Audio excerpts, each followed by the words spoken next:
Okay, let's give this a shot. This is my first attempt at putting a solo play video together, and I'm going to be playing the variant of Lords of Baseball that I'm testing right now, kind of. I'm going to do this in two videos, I think. The first video, I'm going to just give you a brief rundown of the game and the solo variant. For those of you who don't know, Lords of Baseball is generally a game for 2 to 4 players. It's a card-driven game that utilizes cards like this. You can see there's different events, there's op numbers that you do different things with, all in an attempt to score victory points. You'll score victory points for doing a number of things, but primarily you want to improve your team. You want to have a good, solid roster.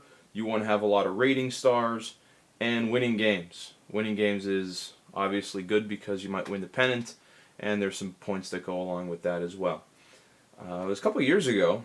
One of my friends at the WBC convention asked me, "Max, are you ever going to put a solo variant together? I love playing solitaire games." And I thought, yeah, we could do that. And I never really put a lot of thought into it until recently. I thought it'd be neat to have a deck of cards that you're playing against, but it wasn't until recently that I noticed on Board Game Geek that there's a large contingent of gamers who play solitaire, and I thought that would make this game maybe a little bit more desirable to people. So I put some brainstorming together, and I came out with 3 different decks. I try not to compare the game to established games, but there are some other card-driven games that have 3 unique decks, early, mid, and late war, for example. So what I decided to do was to come up with 3 different decks that the artificial intelligence, the computer, the other player, I'm going to call him Detroit just because it's easier for me. I'm playing New York, so we're going to play against Detroit, and Detroit's going to have 3 decks of cards that he's going to play. And those cards are similar to the cards that I'm going to be playing. They're going to have an operation number, and they're going to have an event. But the difference between my cards and Detroit's cards, he is only going to attack me. If he does not attack me, he's going to win games. So we're going to mark that on this dummy sheet over here with wins and losses, and we'll just track how Detroit is doing as he's playing against me. Now, I've already pre-built this deck. There are 9 cards here in this deck, and when I designed the entire solo deck, I put 27 cards in each. So there's 27 earlies, 27 mids, and 27 lates. And then to build the deck for Detroit, or for the artificial team, what the player will do is gauge what kind of difficulty level that they want to play on. Do they want to play on the easy, the medium, the hard, or the Hall of Fame? And I played through a couple rounds before this isn't the first time I'm doing this. I played a couple rounds before I pulled the video camera out.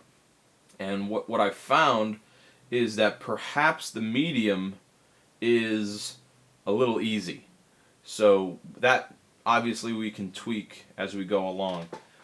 But I just thought it might be neat to give some of the viewers an idea of what the game is like and what we're looking at. I'm not going to look at these cards only because they're the cards I'm going to be playing with, but I will talk a little bit about these cards, which are the victory conditions. So it depends on how long you want to play. If you want to play for 1 season, you have a goal. If you want to play multi-year, you have a different goal. And it's really up to the player, if he plays multi-year, how many years to play. So if I tell myself I'm going to play 3 years, my goal here is to take a 4-star front office team, and I have to win a pennant, and at the end of my 2 or 3 years, I need to accumulate over 15 impact players. So that would be my victory condition. If I don't do that, I don't win. And I'm not worried about victory points. I'm not worried about anything except reaching that goal.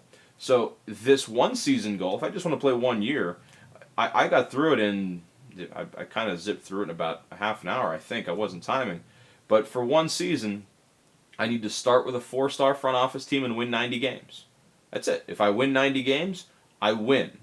I'm victorious. If I don't, then I'm not. And they range the gamut from, take a 3-star front office, take a 1-star front office, and do different things.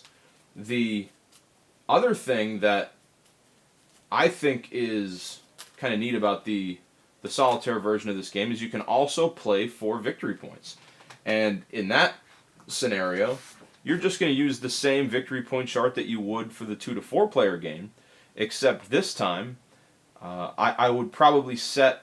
I'm going to have to play this a couple times, obviously, to see where a seasoned player might get. And I might say on easy, your job is to score, I don't know, 100 points. On medium, your job is to score 125 points. Something like that. And if you don't, then obviously you don't win. But if you do, then congratulations, you're victorious. The gameplay is exactly the same. It does play a little quicker, obviously, because it's just you playing. And the computer or Detroit, they play really quick. You're going to see they're going to flip a card and they do something and it's back to you already. There's obviously no thought process for that player. I'm not sure. I'm not forgetting anything. I don't believe. So I'm going to stop this and kind of get myself squared away. I'm going to pick my goal and I'm going to get playing. I think. Let's give this a shot.